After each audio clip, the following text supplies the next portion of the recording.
갈라디아서 2장 11절에서 13절 말씀입니다.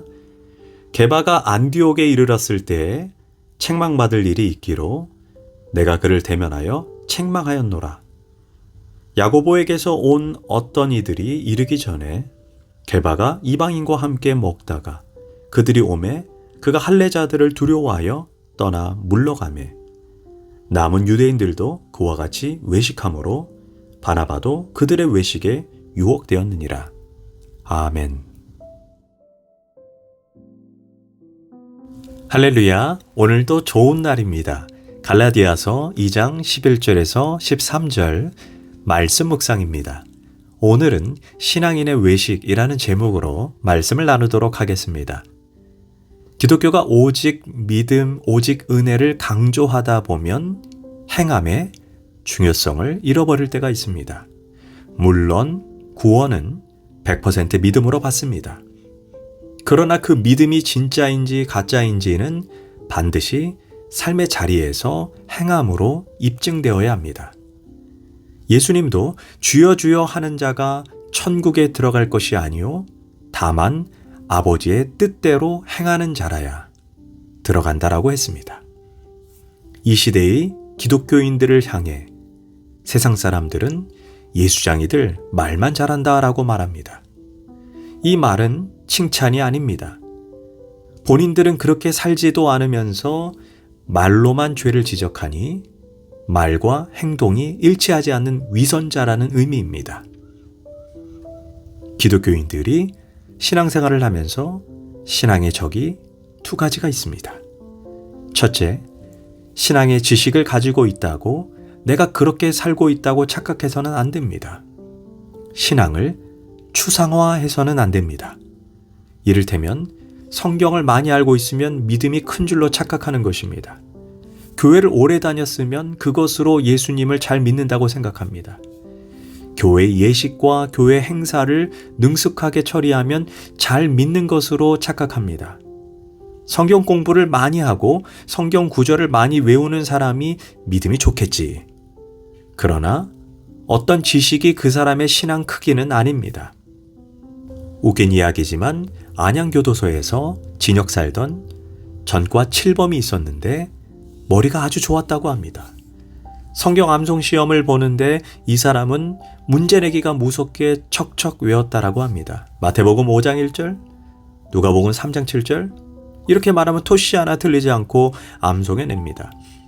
우리는 스마트폰으로 구절을 찾아야 나오지만 이 사람은 찾지 않아도 척척 나옵니다. 놀라운 재주입니다. 그러나 그는 전과 7범의 사기꾼입니다. 거듭 말하지만 지식과 신앙을 혼돈해서는 안 됩니다. 얼마나 많이 알고 있느냐가 중요한 것이 아닙니다. 내가 알고 있는 믿음을 얼마나 행하고 순종하면서 살고 있느냐, 이것이 중요한 것입니다.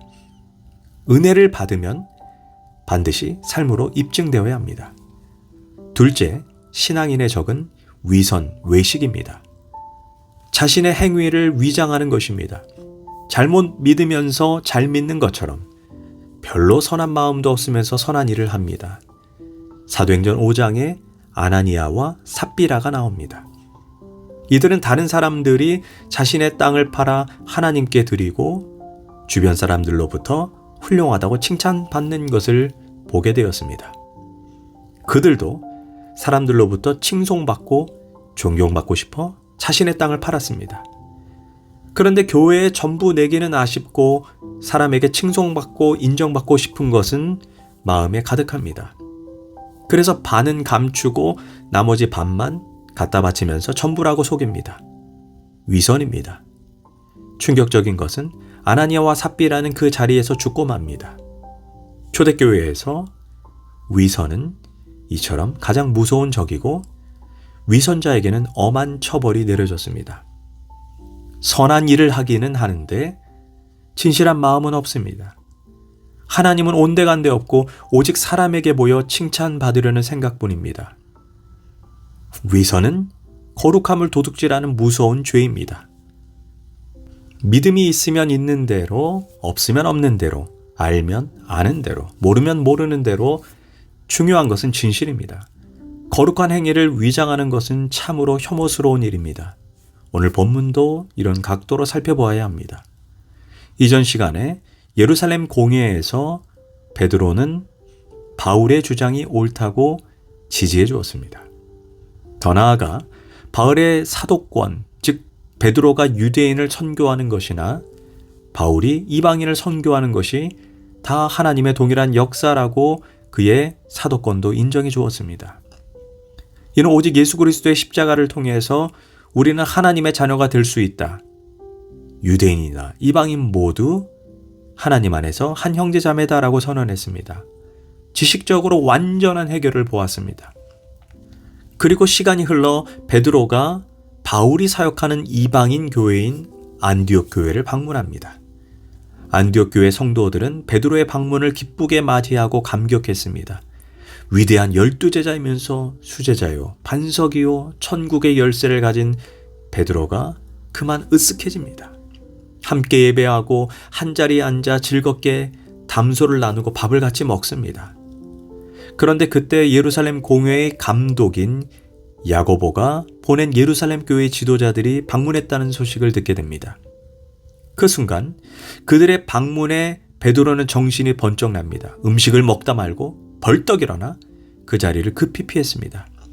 유대 사람 된 본색이 자기도 모르게 튀어나온 것입니다. 뿐만 아니라 오늘 본문을 보면 유감스러운 대목이 나옵니다. 13절입니다. 바나바도 저희의 외식에 유혹이 되었느니라. 아니, 바나바는 바울과 함께 이방인에게 복음을 전하는 전도자입니다. 그는 이방인도 예수 안에서 하나님의 자녀다 이렇게 가르쳤던 사람입니다. 그런데 자기도 모르게 베드로의 행동에 동조하여 베드로의 위선에 유혹되어 함께 그 자리를 떠나버린 것입니다.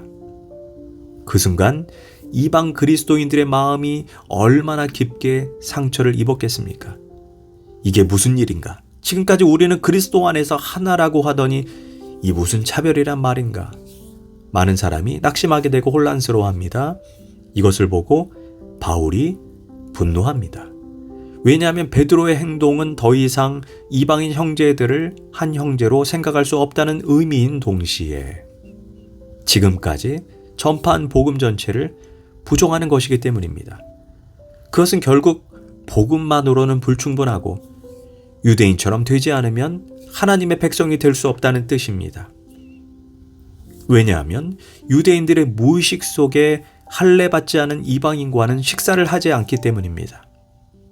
그러므로 바울은 공개적으로 베드로를 호되게 책망합니다. 14절입니다. 당신이 유대인으로서 이방인을 따르고 유대인답게 살지 아니하면서 어찌하여 억지로 이방인을 유대인답게 살게 하려느냐. 베드로의 행동은 자신이 말한 것과 결국 일치하지 않는 행동이기 때문입니다. 그래서 바울은 베드로의 행동에 대해 복음의 진리를 따라 바로 행하지 아니함을 보고라고 말했던 것입니다. 말로는 하나라고 하지만 실제로 행동으로 차별했던 것입니다. 바울은 베드로의 위선을 지적한 것입니다. 물론 바울은 신앙의 선배이며 신앙의 어른인 베드로를 존경합니다. 그러나 그 존경을 신앙, 즉 진리 위에 두지는 않습니다. 이것이 바울의 위대함입니다. 내가 아무개를 존경하지만 그분이 잘못된 행동까지 다 옳다고 할 수는 없는 일입니다. 무엇보다 베드로는 영향력이 엄청난 사람입니다. 베드로는 말 한마디 한마디가 예수님의 말씀처럼 여겨질 만큼 존경받는 사도입니다. 그의 행동 하나하나는 그리스도인들의 표준이 될 수 있습니다. 자칫 그의 영향력으로 인해 유대인 그리스도인들에게 그와 같은 행동이 바른 행동인 것처럼 받아들여질 가능성이 많습니다. 우리가 알다시피 특별히 지도자인 경우 그의 영향력이 매우 큽니다.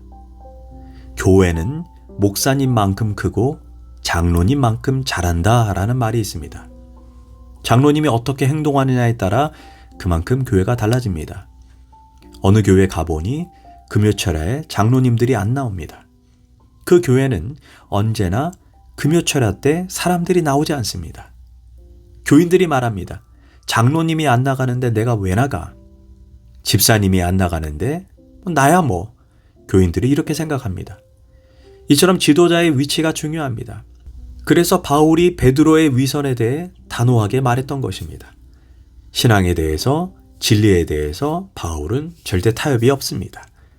이처럼 우리는 복음이 이론에만 머물면 안 됩니다. 반드시 행함으로 입증되어야 합니다. 더 나아가 하나님 앞에서 다르고 사람들 앞에서 다르면 못 씁니다. 나와 하나님 사이의 관계가 이웃과의 관계가 같아져야 합니다. 외식은 무서운 죄입니다. 기도하겠습니다. 늘 하나님 앞에 내가 서 있다는 것을 잊지 않게 하소서. 내 말과 행동이 하나님과 사람 앞에 위선이 되지 않게 늘 내 자신을 돌아보게 하소서. 예수님의 이름으로 기도합니다. 아멘.